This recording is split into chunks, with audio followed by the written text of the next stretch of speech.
Oração da Manhã. Comece seu dia na presença de Deus. Oração da Manhã com Dom Adair José Guimarães, Bispo da Diocese de Formosa, Goiás.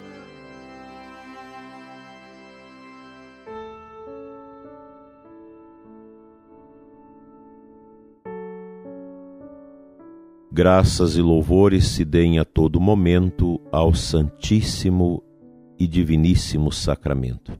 Dileto ouvinte, iniciemos juntos nossa manhã orante, em nome do Pai, do Filho e do Espírito Santo.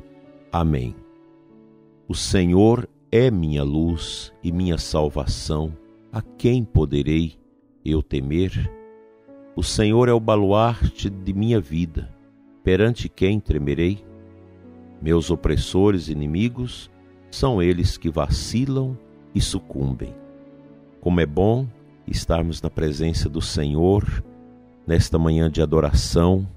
Muitas igrejas hoje com o Santíssimo exposto o dia todo, sacerdotes atendendo confissões.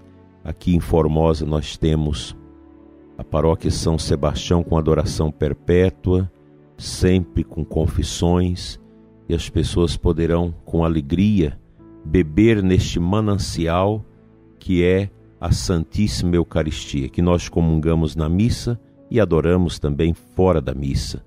A presença real de Jesus em corpo, sangue, água, alma e divindade na Santíssima Hóstia consagrada nos fortalece, nos dá alento, impulsiona o nosso coração sacerdotal, de todos os sacerdotes, a este amor a Cristo e também dos fiéis. Como a Eucaristia é importante nesse processo nosso de santidade. É impossível você pensar a santidade na igreja sem a Eucaristia, sem os sacramentos. A Eucaristia ela possui um valor absoluto nas nossas atividades da igreja. E quanto mais conhecemos a Santíssima Eucaristia, o valor da Santa Missa na nossa vida, de padres, de religiosos, de leigos e leigas, mais nós vamos nos aprimoramos na prática da virtude, da humildade, pois o Cristo é humilde. Quem conhece as coisas da igreja e não acolhe a humildade no coração, não entendeu o poder do sacramento. Nós precisamos fugir sempre daquele zelo amargo que eu vejo muito na nossa igreja, que é o farisaísmo católico, em que as pessoas pensam que estão num grau de elevação tão grande que elas podem ficar contra as outras e dizer-se melhores. Ninguém é melhor do que ninguém diante de Deus. Precisamos ter isso. E precisamos ter paciência. Nesses tempos difíceis também para a igreja, muita confusão, muitos desatinos, muitos desencontros, muito desrespeito às normas litúrgicas, conceitos estranhos que muita gente vai introduzindo na missão da igreja, e nós precisamos ter firmes. Por isso eu digo para você, querido padre, na sua paróquia, na sua pastoral, na sua igreja, seja um sacerdote católico, isso basta. Viva aquilo que a igreja nos ensina. Nesses tempos de confusão, a gente se apega à verdade. Não há necessidade de ficar buscando novidades. O Evangelho já é uma novidade em si. O Cristo é a novidade absoluta e ele não muda, ele é o mesmo ontem, hoje, sempre. Como nos atesta São Paulo na carta aos Hebreus, capítulo 13. Cristo é o mesmo. A verdade não muda, a verdade é a mesma. E quando nós caímos nesses dissabores de buscar novidades mundanas, novidades ideológicas, ideologias, coisas dos homens para aquilo que é de Deus, não funciona. E quando eu sei disso, e quando eu vejo essas coisas, eu não preciso ficar condenando as pessoas. Eu não preciso ficar pensando que, como eu estudei a tradição, como eu conheço bem as normas litúrgicas, então sou melhor do que os outros. Nada disso. O zelo amargo não funciona em lugar nenhum.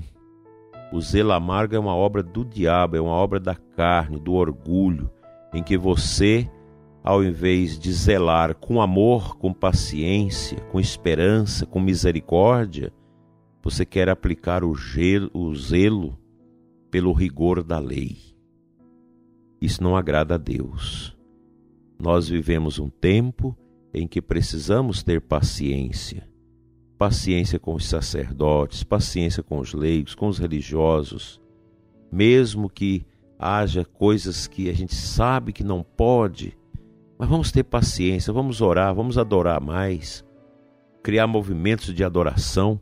Eu vejo aqui em Formosa, nas nossas paróquias, como tem crescido nesse tempo de pandemia grupos que adoram, grupos que estão buscando na oração a firmeza interior para enfrentar os desatinos. E nós, sacerdotes, precisamos trilhar a mesma intuição que os leigos vão tendo de buscar aprofundar a oração, aprofundar a piedade, aprofundar os exercícios piedosos, canto do ofício, rosário, momentos de adoração. Como isso ajuda? Como é bonito! Não é bonito você ver os jovens adorando a Deus, mesmo com toda essa dificuldade de distanciamento, mas está aí. Eu louvo muito a Deus por você, padre da nossa diocese, por vocês leigos, nas nossas diversas paróquias, que a gente não deixou parar a atividade da igreja. Com todos os cuidados, mas a igreja caminha. As comunidades são fervorosas. As novenas acontecem, as missas estão aí. O atendimento às confissões. Eu só tenho a agradecer a Deus pelo nosso clero, pelos nossos sacerdotes abnegados, que têm feito tudo para que o povo de Deus não fique com fome dos sacramentos. Ou nós acreditamos na força sacramental da igreja, ou então perdemos o sentido do ser católico. A missa é tudo. Os sacramentos são as nossas armas, são os nossos remédios. E a nossa ação evangelizadora não pode parar. Que a Santíssima Eucaristia te revista com a coragem da fé e do amor a Jesus e do zelo bom pela Igreja.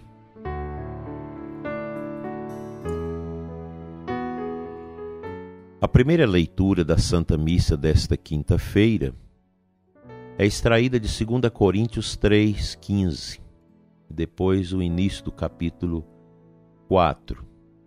Então, o apóstolo nos diz assim: até ao dia de hoje, quando os israelitas leem os escritos de Moisés, um véu cobre o coração deles.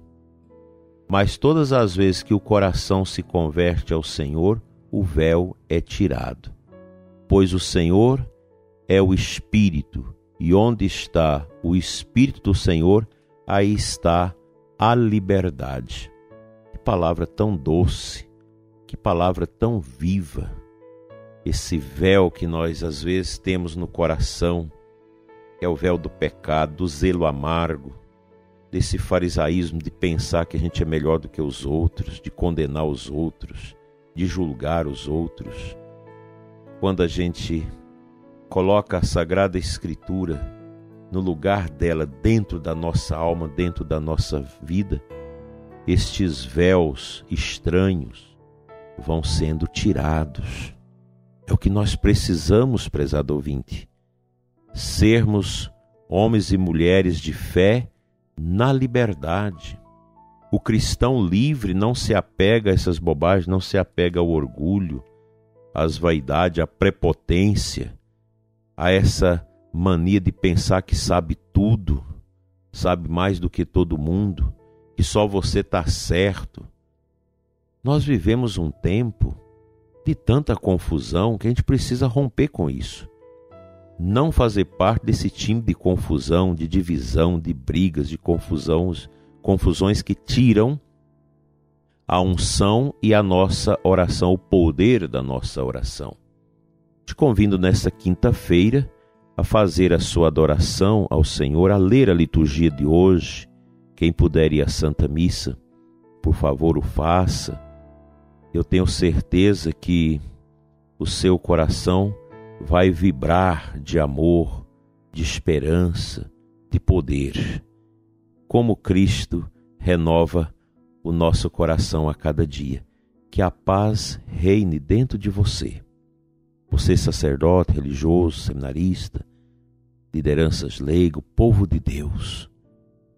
Quanta beleza a gente sente que sai do grande culto, da grande oração, da adoração do nosso povo. É a oração que está segurando tudo. E é nela que nós vamos encontrar o verdadeiro sentido da liberdade, que nos impele a fé, a esperança e a prática profunda da caridade. Amém.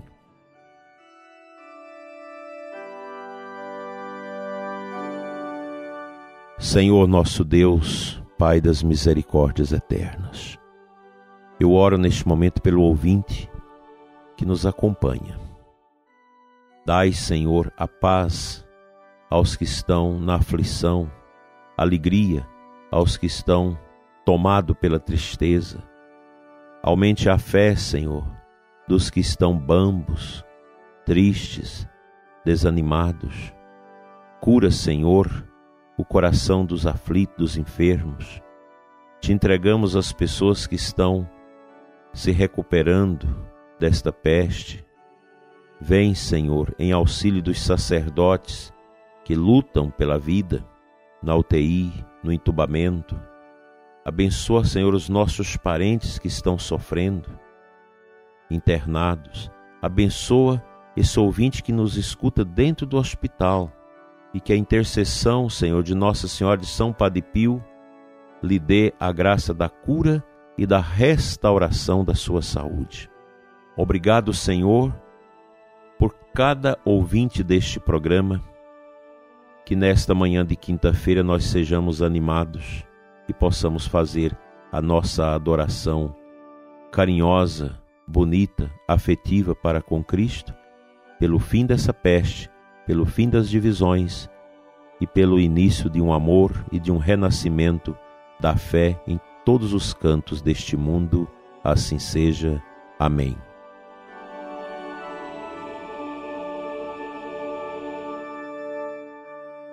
O bom Deus te abençoe e te guarde com uma quinta-feira na luz. Em nome do Pai, do Filho e do Espírito Santo, assim seja. Até amanhã, se Deus assim nos conceder esta graça.